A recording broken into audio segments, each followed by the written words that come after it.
sorularınızı aldık, ilettik. Tabii stüdyomuzda az önce ifade ettiğim gibi Avukat Boysan Boyra var. Güne yansıyan biraz da sosyal, biraz siyasi gelişmeleri değerlendirme fırsatımız olacak. Sevgili Boysan, hoş geldin. Hoş bulduk. Nasılsın? Nasıl gidiyor? İyi diyelim, iyi olsun. Hiçbir şey gitmiyor aslında. Her Neden? neyse. Gördüm en son Yüksek Sağlık Kurulu'nun, yani üst düzey sağlık komitesinin verdiği kararlar, Sağlık Bakanlığı, gerçi yetkilidir tabii ki. Ben şimdi yani yasaya karşı bir şey yapıldı demiyorum. Ama demek ki üst kurulda olmanın çok büyük bir önemi yok. Hangi kararı alırsanız alın, Sağlık Bakanı bunları değiştirebilir, erteleyebilir, askıya alabilir. Ben bunu gelecek hafta ya da bir ay sonra uygulayacağım diyebilir. O zaman ne işimiz var Üst Sağlık Kurulu'nda? Yani bunu merak ediyorum. Ya da o kadar çok kişinin üye olduğu ve konuların çok daha detaylı incelendiği Üst Sağlık Komitesi'nden fazlası nedir Sağlık Bakanlığı'nın ki o komitenin aldığı karara ben bunu uygulamayacağım diyebiliyor. Neyi biliyor yani? Yani o komitenin bildiğinden fazla neyi biliyor? Bunu açıklasın. Yani Ekonomiyi daha çok göz önünde bulundurmuş olabilirler mi? Olabilir ama onun da başka formülleri vardı. Oturup istişare ederdin üst kurulla tekrar ve ikna edebilirseydin kararlarını değiştirirlerdi Üst Sağlık Kurulu. İkna edemezsek de sen değiştirirdin kararını. Ama bu şekilde Üst Sağlık Kurulu bazı kararlar alacak. Sen de canını çektiğini uygulayacaksın, çekmediğini uygulamayacaksın. Demek ki pasafiso bizim Üst Sağlık Kurulu komitesinin aldığı kararlar çok da önemli değil. Bu bir hayal kırıklığı tabii ki. Bilmem. Neticede bize yakışan bir şey yalnız. İşte bizde işler böyle gidiyor. Peki tabii bizde işler böyle gidiyor dedin. Bunu yaşayarak tecrübe ediyoruz. Son dönemlerde her şeyi aslında yaşayarak tecrübe ediyoruz. Sen de Toplumcu Demokrasi Partisi'nden bir dönem aday oldun geçtiğimiz dönem. Tabii şimdi o dönemin konjektürüyle bu dönemin konjektürü falan aynı olmayabilir. Çünkü biz de yaptığımız röportajlarda dışarıda gördüğümüz insanlarda soruyoruz. Yani erken seçimde işte oy verir miydiniz, mevcutlara vermez miydiniz şeklinde. Birçok insan mevcutlardan memnun değil, oy vermek de istemiyor. Parlamentoda daha fazla daha böyle bir teknik insan görmek istiyorlar artık. Onu anladık mesela en azından konuştuğumuz çevreler tarafından. Hukukçular olsun, akademisyenler olsun, ne bileyim işte hatta bazı işte gazeteciler olsun, Sayın Akar olsun vesaire de diyenler var. Boysan Boyra diyenler var. İş dünyasından isim söyleyenler var. Bunları yakında biz de kamuoyuyla paylaşacağız ama şunu merak ediyorum ben. Sen sonuçta siyasete yani parlamentoya girmek için aday olan ama süreç içinde işte çalışmayan, evde oturdu bana oy verecek olan varsa versin dedi. Diğer siyasilerden farklı bir yol izledin. Evet. Kaç defa aradım seni, gel baba sen şuraya gidelim, buraya gidelim, gelmedin falan. Ne olur çok gerekli değil onlar, biliyor musun? Evet, niye öyle bir yol izledin? Çünkü ne yaparsan yap yani halk istemedikçe hiçbir şeyi değiştirmez. Bu yüzden İstiyorlar mı şimdi? Şimdi istediklerinden emin değilim. Niye? Görüşüm o. Yani şu anda da halk aman anladık neyin ne olduğunu, Anya'yı Konya'yı, şimdi seçim olsa şunu yaparız diyen bir halk göremiyorum ben. Allah Allah. Göremiyorum. Dolayısıyla baktığımda halkın istediği olacak tabii ki. Biz ne istersek yapalım. Çoğunluk neyi isterse onu yapacak. Dolayısıyla yani halkın gelişmesi, kendini geliştirmesi, bakış açısının değişmesi, bunlarla olabilir. Değişiklik ülkede olmazsa olmaz. Yani söyleyecek bir şey bulamıyorum. Aday olacak mısın yine? Bilmiyorum. Bakalım, Allah kerim. Nasıl yani? Hiç yani şimdi gidip Düşünmedim şu ana kadar. Bakarız yani. ben de öyle bir yerden öyle bir şey sordum ki sana sanki. Evet, yani hiç düşünmedim. Yani seçimin olacağını bile daha yeni konuşmaya başladık. Aslında seçilmek, seçilmemek, milletvekili olmak çok da önemli bir şey değil gibi geliyor bana. Onun dışında ne olduğum çok önemlidir. Yani aslında hiçbir şey olan bir kişi milletvekili olduğunda ertesi gün dediklerinde artık bitti, eve gidiyorsun. Hiçbir şey olur gene. Ama milletvekilliği bize bir şey katmaz ki. Yani sadece bana değil, birçok insan var bu şekilde. Yani kendi değerleriyle ön plana çıkan ve milletvekilliği sırtına bir gömlek gibi giyilse bile onun altındaki değerlerin çok önemli olduğu bir yığın insan var. Ha, olmayanlar da evli evine, köylü köyüne, evi olmayan sıçan deliğine misali sönüp giderler. Yani demek istiyorum ki milletvekilliği aslında sadece bir araçtır. Daha çok topluma hizmet etmek isteyenler için. Ben böyle bakarım olaya. Ama buna aday olanların tümünün benim söylediğim bu cümlelere çok romantik bir bakış açılarıyla baktıklarında inanıyorum. Çünkü bazıları milletvekilliğini daha iyi imkanlar bulsunlar diye sahip olmak isterler. Benimse böyle bir derdim yoktur. Böyle benim gibi böyle derdi olmayanlar da vardır. Esas amacının bu olduğu olanlar da vardır. Artık söyleyecek bir şeyim yok. Yani neticede çok da mühim değil aslında milletvekilliği. Halk belki kendi isterse, yardım isterse ve bunun önemli olduğunu düşünürse seçecek. Seçmiyorsa önemli olduğunu düşünmüyor demektir. Başına gelen için de çok fazla şikayet etmemesi gerekir. Bunu bu şekilde yaşayıp gideceğiz. Son dönemlerde erken seçim çok konuşuluyor. Ben erken dedim. Erken çünkü Ekim'de olmayacak. zaten. Bu büyük bir ihtimalle yani Haziran'dan sonraya falan kalacak. Hükümetin dediği gibi Ekim'de olabilir. Olmalı mı sence? Yani çözüm mü? Seçim çözüm mü? Bir şey mi değiştireceğiz? Belki değişir. Ben umutluyum. Hani piyango çeki alır gibi piyango bileti.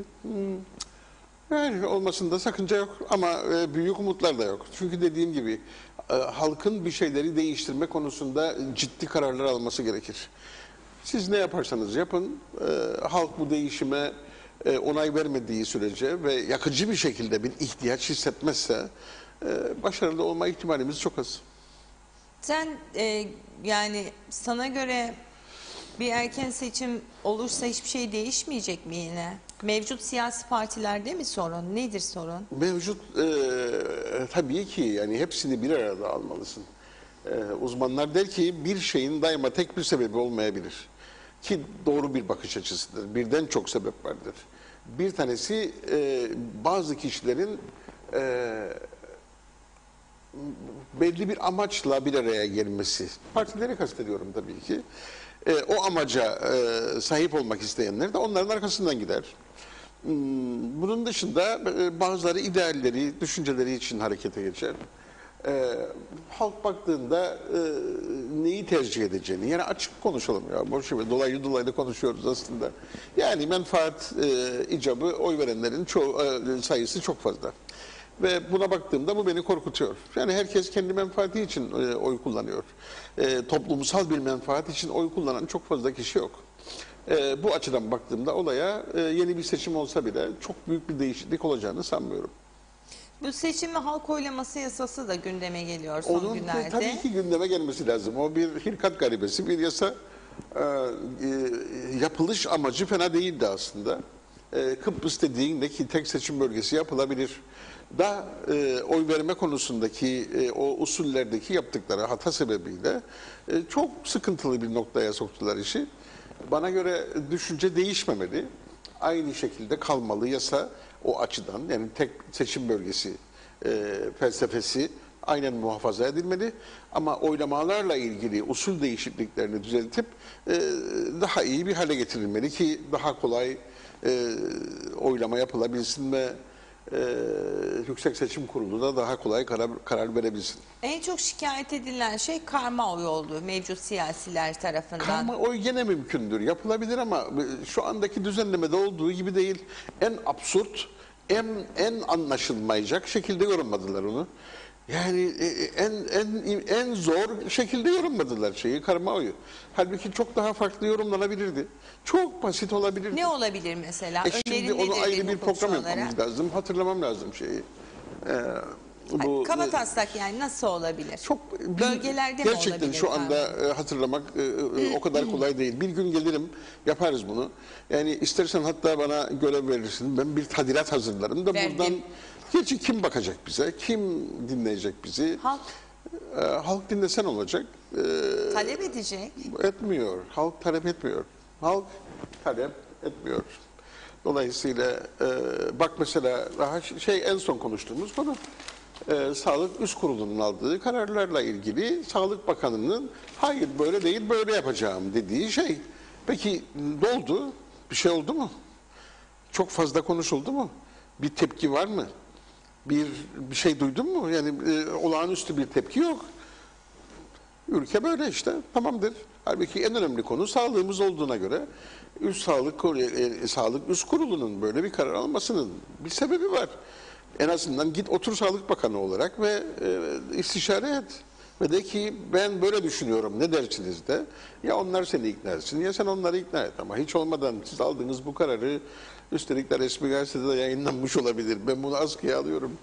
Yani ülkedeki durum oldukça komik. Komik. Evet, Peki. evet. Boşanmalardan da bahsedelim biraz. Aylardır soruyorum sana, ne oldu boşanmalar? Alıp geleceğim dokümanlarımı ama ilk başta şunu söyleyeyim. En son Mauser'a dosyaladığım bir davayı çok yeni dosyaladım. Ne zaman? Yani ilk haftası içinde ocağın ve 8 sayısını aldım. 8 mi? Evet, yani 8. sayıyı verdiklerinde bu demektir ki bir haftada 8 tane boşanma davası dosyalandı. Oldukça yüksek bir rakam diye bakıyorum olaya. Çünkü eskiden matematikte vardı formüller. Bir haftada 8 ise bir yılda şu kadar hafta var, şu kadar haftada ne kadar diye yaptığında hesabı sadece Mausa için söyledim. Aynı şekilde Lefkoşa'yı, Girne'yi, Güzelyurt'u, İskele'yi konuşursak eğer rakamlar pek hayırın değil. Fazla. Fazla. Neden? Konuştuk bunları seninle. Bunları konuştuk. Yani pek pandemi işe yaramadı. Yüzleşmeler daha hızlı oldu. Sadece pandemi mi acaba Boysan? Yani tamam, pandemide yüzleştik, işte bunları dediğin gibi daha önce de konuştuk ama işte çiftler kendi alanlarını yaratamadı vesaire vesaire ama şuna mesela hiç değinmedik, dokunmadık. Ekonomi nasıl etkiledi bu insanları? Yani Ekonomi çünkü her zaman boşanma davalarını etkileyen bir unsurdur. Her zaman. Yani bana diyebilirsin parası olanlar boşanmıyor mu? Onların boşanma sebepleri farklıdır. Daha çok param varsa daha iyisi benim olmalı diyen bir bakış açısıyla boşanıyor onlar. nasıl yani? Daha çok güç bende. Diyorsa bir kişi daha iyi daha yani nasıl söyleyeyim, şöyle izah edelim. Eğer zengin bir adamsan en güzel kadın benim olmalı dersin. Böyle yapıyorlar. Kadının güzelliği birazcık azalırsa da paranın çoğu sende olduğuna göre daha güzel bir kadın arayıp bunu boşanmayla sonuçlandırabilirsin. Eğer para azaldıysa tam ters konumda düşünelim. Güzel olduğu için en zengin adamı bulan kadın da bir süre sonra bu kadar güzelliğe, bu kadar para yeterli değil deme ihtimali var. Bunlar toplumun şeyidir. Yani önemli bir kesimi olmadığı için çok konuşmaya değer bulmuyorum bu konuyu. Daha fazla diğer kesim. Yani standart insanlar, normal olağan insanlar. Para etkiliyor mu? Etkiliyor. Çünkü yani sadece Kıbrıs'ta değil, Türkiye'de, Amerika'da uzun süre boşanmalarla ilgili bir çalışma yaptım. Orada da bulundum, mahkemelere gittim, boşanma davalarına girdim. Ve ekonomik durumlar inanılmaz. Yani adamın kredi kartı bir şekilde bir defa eğer karşılıksız çıktıysa, yani kadın ve adam beraber alışverişe gidiyorlar. Adam uzatıyor, kredi kartında para yok. Olay bitti. Yani emin ol bu kadar önemli bir olaydır. Bu kadar önemli bir olaydır. Bunu açılan davalarda gördüm Amerika Birleşik Devletleri'nde. Bizde o kadar değilse bile bizde tolerans daha fazladır. Ama parasızlık, paranın eksikliği önemli bir faktördür. Bu sefer dönüp kadına bakmak gerekiyor. Yani hep erkeğin parasız olacağını konuşuyoruz farkındaysan. Evet. Bunun da felsefik bir kısmına daha sonra değiniriz. Ama baktığında bizde biraz daha çok tolerans vardır. Yani bekliyor şeyleri kadınlar belli bir süre ama para konusunda sıkıntı çekmeye başladıklarında artık boşanmayı gündeme getiriyorlar. Aslında bu gündeme getirme de hemen tak diye olmuyor. Başka ülkelerde olduğu gibi. Yavaş yavaş oluyor. Çünkü Kıbrıslı halkının en enteresan özelliği nedir biliyor musun? İhmalkarlık. Yani bu ihmalkarlığı çok daha geniş anlamda düşünmelisin. Yani hayatını düzene sokma konusunda ihmalkarlık, boşanmayı düşünme konusunda ihmalkarlık, işini değiştirme konusunda ihmalkarlık, sağlığına dikkat etme konusunda ihmalkarlık. İhmalkarlık bizim göbek adımızdır. Şimdi pandemi girinceye kadar aynı ihmalkarlık da devam ederken birdenbire pandemiden sonra ve bu kadar çok sık görüşme ve bu kadar kimse kimseye alan bırakmadan aynı alanın içinde sıkıştıklarında o ihmal ettikleri şeyi daha hızlı düşünmeye başladılar. Çekilmez oldu. Yani daha önce aman evet bu evlilik yürümez ama dursun bir yerde derlerken bu sefer artık o duramayacak hale geldi. Aciliyet gösterdi. Bu nedenle de boşanma davalarında bir fazlalık var. Evet. Biraz da uyuşturucu konusuna değinmek istiyorum. Değinelim. Tabii eğer dilersen süremiz yeterse daha sonra boşanmaya tekrar dönelim ama Yok, bu uyuşturucu için. Tamam. Ama istatistikleri istiyorum, bak tekrar söylüyorum. Getireceğim. Tamam. Yorumlamanı istiyorum onları.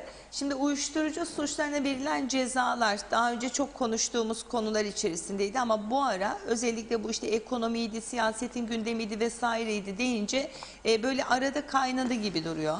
O yüzden Ben de memnun değilim o açıdan baktığımızda. Mahkemelerin verdiği kararları çok adil ve çok uygun görmüyorum. cezalar yeterli görüyor musun? Onu da şöyle izah etmek zorundayım. Bir kere mahkemeler uyuşturucuyu kullanan ya da uyuşturucunun kurbanlarıyla bundan para elde edenleri ayırmak zorundadır birbirinden. Bu yani uyuşturucunun ticaretini yapana tolerans göstermeye hiç gerek yok. Ama tartışalım. Yani uyuşturucu kullanan gençler ne kadar suçludur, ne kadar mağdurdur? İşin kurbanı mıdır, yoksa suçlu mudur? Yani eğer biz polis kuvvetleri olarak ya da öteki kurumlar olarak belki Kültür Bakanlığı olarak vesaire vesaire eğer önleyemediysek çocukların bu konuyla ilgilenmesini ve uyuşturucunun onlara ulaşmasını engelleyemediysek bu koşullar altında onlar ne kadar suçludur, biz ne kadar suçluyuz? Diğer taraftan kanabisle eroini hiç yani ayırdık birbirinden. Mahkemeler karar verirken bunu ayırıyorlar. Ama çok daha sağlıklı bir ayrım yapılması gerekir. Çünkü kanabis aslında uyuşturucuların içerisinde en hafif olandır ve çok ilginçtir. Birleşmiş Milletler uyuşturucular listesinden çıkardı şeyi kanabisi. Geçen haftalarda söylemiştin geçen sen de haftalarda bunu. bu karar verildi. Sağlık açısından kullanılmasına da onay verdi. Biz hala daha kanabis konusunda yerimizde sayıyoruz. Sömürge döneminden kalan yasalarla idare etmeye çalışıyoruz. Halbuki bu yenilikçi olayları takip edip kanabisin ki bana göre aşikar olmuştur faydaları, yani yağını tedavi maksatlı olarak mesela kanabis yağı birçok şeye faydalı olduğunu ben duyuyorum herkesten. Rum tarafına gidip kullanan var. Gider şişesini orada bırakır, gider kullanır gelir. Yani bu tarafta yasak olduğu için kanserle ilgili kullananlar var. Birçok hikaye dinledik bugüne kadar. Bu açıdan baktığımızda hani daha köhnemiş yasalarla ve köhnemiş mantıkla yani insanların devrim yapmasının için bu kadar zor. Hiç anlamakta zorlanıyorum. Yani değiştirin ya, bir şeyleri değiştirme gücü bulun. Yani o yasadaki eksiklikler olarak bunları mı görüyorsun? Mesela Yok, hayır. ayrımların yapılması. Uyuşturucu. Kanabis uyuşturucudur. Bitti nokta. Bir kere yani bu konuda mesela takip etmen gerekir şeyi. Dünya Sağlık Örgütü'nün tavırlarını, öteki ülkeleri, diğer Avrupa ülkelerini nasıl yaptıklarını takip etmelisin. Peki bunu yapsan ne olacak? Bir yığın insan sabıkalı olmaktan kurtulmuş olacak. Peki Ya da satıcı, suçlu olmaktan kurtulmuş olacak. bir de konunun başında dedin ki satıcıları ve içicileri ayırmak lazım. Bir sosyal yapıya da değindin. Yani Evet, içici evet. olduğu, eğer bir çocuk buna meyilleniyorsa ve kullanıcı hale gelmişse burada hepimizin kendini sorgulaması gerektiğine dikkat çekiyorsun. Ama bir de bunun ticaretini yapan, satıcı konumunda olanlar var. Fakat onları da ayırmak gerekiyor herhalde. Mesela 1 gram, 2 gram, 3 gramla cezaevine giden ve belki ilk kez yapan veya işte ne bileyim Tabii denetimli serbestlik diye bazı çareleri var bazılarının ama onu da... ama denetimli serbestlik satıcıların yararlandığı bir Hayır, yasa tabii değil. ki satıcıların değil. Ama o denetimli serbestliği de tam olarak o haklardan faydalanamayan insanlar olduğunu biliyorum. Neticede sevgili Çiğdem, şimdi baktığımızda olaya, peki şeyi bu kadar haber yapıyorsun, ben takip etmiyorum çok fazla, sen söyle bana. Satıcı olup da yakalanan kişiler hakkında bilgin var mı? Ne anlamda soruyorsun? Kaç tane satıcıyı yakaladık bugüne kadar? Satıcı, ticaretini yapan. Yani Yüksek miktarlarda. Mausa limanından, Girne limanından, şuradan, buradan kaç ton? Ton. Ton. Hadi kaç kilo? Yok. Ben söyleyeyim sana, benim duyabildiğim bugüne kadar 5 kilo, 6 kilodu benim zamanımdan öğrendiğim, hatırladığım, benim yaptığım davalarla ilgili. Uzun süredir bu rakamları duymuyorum. Peki bu ne? Yani Olmuyor olamaz mı? herkes yanına kullanacağı kısmı alıp mı Kıbrıs'a geliyor? Bence hayır. Daha vahimdir durum. Ama biz yakalayamıyoruz. Yakalamamız lazım. Yakalayınca ne oluyor? Yani cezalar En yeterli mi? azından içerideki kurbanlara yeni zehirler gelmesini önlemiş oluruz. Birinci bir faydası bu. Ticaretini yapanları teşhis etmiş oluruz. Onları cezalandırmış oluruz. Belki Türkiye Cumhuriyeti polisiyle işbirliği yapıp kimlerin Kıbrıs'a uyuşturucu gönderdiğinin merkezlerine gidebilmek mümkün. Yani göbek atma konusunda Türkiye ile işbirliği yapıp da uyuşturucu konusunda bu kadar zayıf işbirliği kurmak da sıkıntı yaratıyor. Yani neden daha iyisini yapamıyoruz? Folklor konusunda, ne bileyim ben ne konusunda işbirliğimiz var ama uyuşturucu konusunda yani vardır da şeyde göremiyoruz. Yani sahada Fiili göremiyoruz. göremiyorsunuz. Fiilen göremiyoruz. Dolayısıyla bunlardan şikayetçiyim. İşler iyi gitmiyor. Peki mahkeme aşamasında uygulanan cezalardan da şikayetçisin. Yeterli bulmuyorum dedin. Neden? Yeterli Eksiklik. bulmuyorum demedim. Cezaları yeterli bulmuyorum demedim.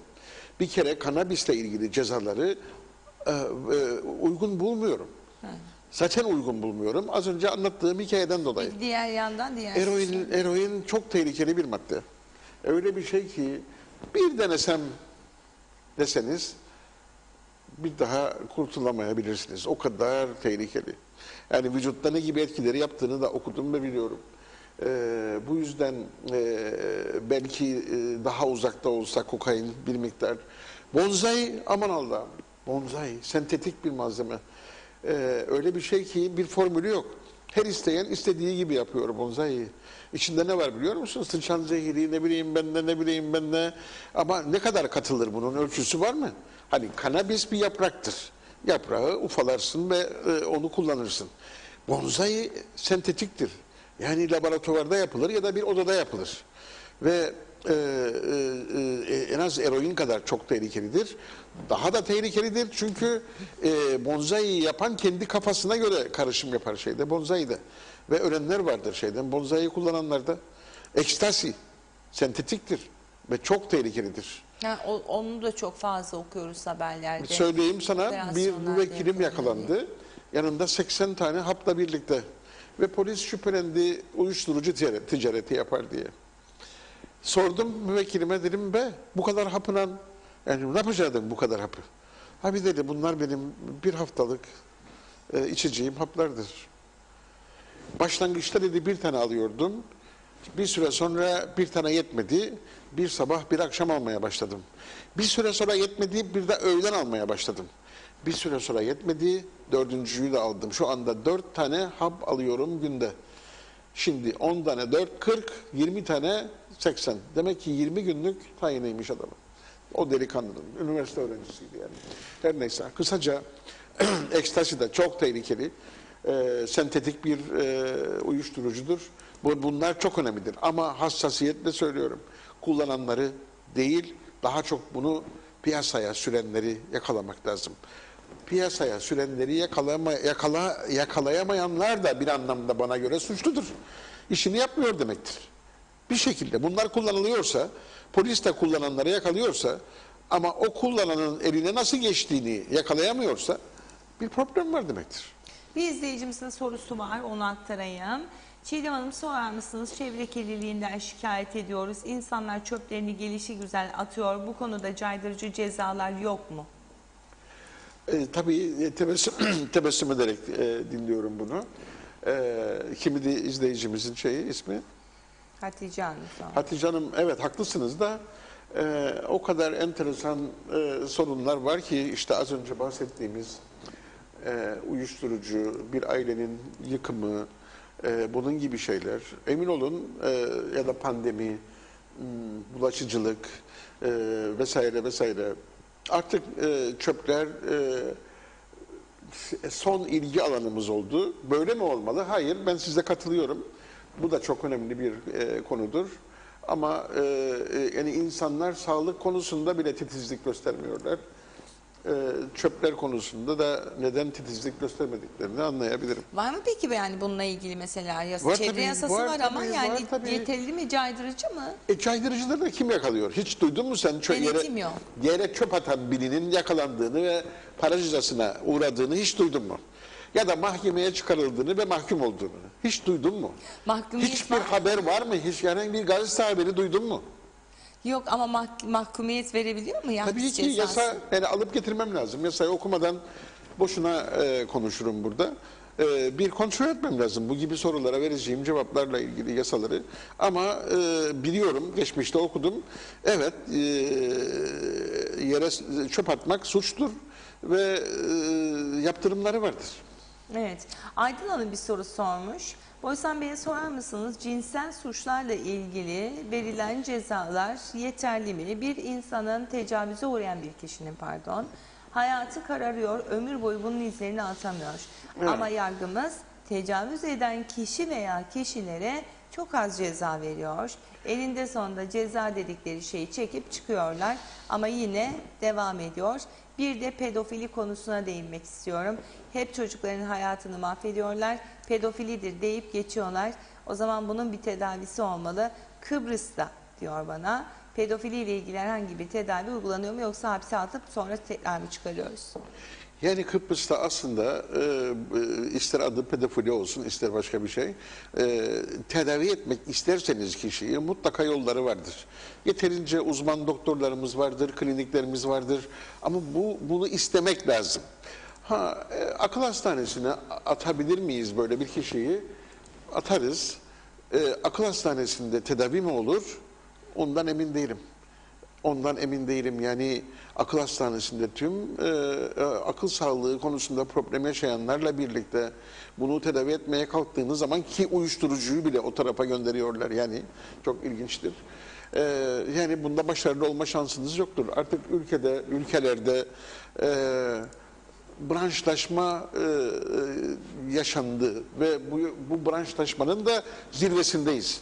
Yani eskiden kulak, diyelim ki kulak, burun, boğaz vardı. Şimdi hem kulak var hem ayrı ayrı kulak var, burun var, boğaz var. Kulağın hem çocuğu var hem yetişkini var. Baktığınızda yani o kadar çok branşlaşma var. Biz hepsini akıl hastanesinde konuk edip orada bir şeyler yapmaya çalışıyorlar ki sağlıklı değil bu tabii ki. Sorunun ilk kısmını kaçırmamak gerekiyor. Cinsel suçlarla ilgili verilen cezalardan mutlu muyum? Bir kısmı tamamdır. Şimdi tek tek ele alıp da konuşmak istemiyorum. Zaten şu anda hafızamda da yok bunlar. Ama ben de gazeteden okurken bazı haberleri hayli aşağıda olduğunu, az olduğunu da görmüş oldum. Dolayısıyla ama eskiye göre çok farklı. Yani eğer sorarsanız 1999'da neydi? 2000'de neydi, 2010'da, 2020'de neydi? Arada çok büyük bir fark var.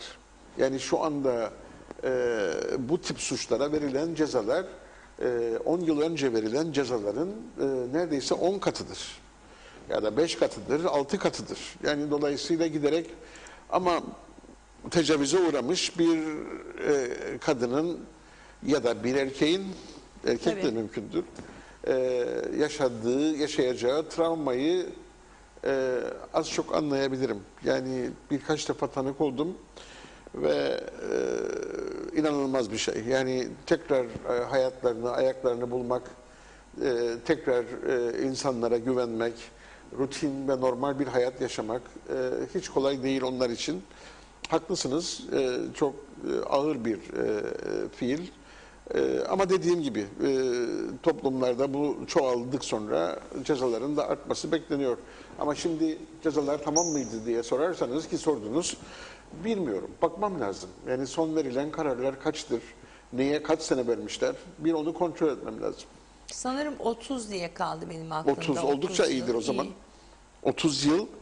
30 yıl mı? Yani çok emin değilim, aklımda öyle 30 bir yıl ceza kaldı. bana göre 30 yıl şey biledir. Yani dünya standartlarının üzerindedir. Acaba burada değil de Amerika'da mıydı? Hayır, incelemek lazım. Bir bakıp kontrol etmek lazım. Çünkü Ama o kadar 30 yıl çok haber okuyoruz. bana göre 30 yıl, 20 yıl. Yok yok, Amerika'daydı. Euronews'te okumuştum ben. Evet, evet. Belki Amerika'da verilmiş şeydir, Ha, cezadır evet, o. evet. Burada Orada değil. verilmişti. Çünkü ben 30 duymadım hiç. Orada idam bile hala var. Evet, bazı eyaletlerde. Bazı eyaletlerde hala Ama idam cezası cinsel var. tacizden dolayı idam verdiklerini ben hiç duymadım. Peki. Çok teşekkür ediyorum. Okey. Tabii biraz daha erken gelmeyi başarabilseydin daha uzun zaman. Gelecek sefere Bekliyorum. Gelecek sefer boşanma şeyleriyle, konuşuruz. istatistikleriyle bekliyorum. Nişanlanmayı da Yine konuş. konuşalım. Aslında boşanmadan çok evlenmeyi konuşmak gerekiyor. Yani işte bunları konuşmamız Yani gerekiyor. boşanma ne biliyor musun? Yani oldu bitti maşallah artık boşanıyoruz. Yani şey kaçırıldıktan sonra, fırsatlar kaçırıldıktan sonra ortaya çıkan bir husustur. Ama belki evliliği konuşursak nasıl bir evlilik yapmalıyım konusunu kayıp olmadan belki bir şeyler kurtarabiliriz. Evet, sen bazen şey diyorsun, ben sana bunu söylemiştim, anlatmıştım diyorsun. Ama ben sürekli anlatmak gerektiğini düşünüyorum. Ki insanların artık o belleğine bu yerleşsin. Peki. Kaçıran olur, kaçırmayan olur. Hatırlatmak lazım. Gündem o kadar çok şeylerle dolu ki bazen gerçek hayatı, gerçek hayatımızın konularını konuşmayı, tartışmayı unutuyoruz. Emin ol aslında insanlar pandemiyi konuşmaktan usandılar. Evet, haftaya bekliyorum Politikayı o zaman. kim kazanacak seçimi de kim başbakan olacak usandılar insanlar. Hayata dair bir şey verebilir misin? Farkındalık yaratan, özel hayatlarında insanların faydalanabilecekleri bir şey verebilir misin? Daha çok değerli olan ben derim budur diye Çok düşünürüm. haklısın, ben de Evet. sana katılıyorum. Haftaya o zaman görüşelim mi? Görüşürüz. Peki. Değerli izleyenler, burada birlikteliğimizi noktalıyoruz. Yarın sabah görüşmek umuduyla. Hoşçakalın.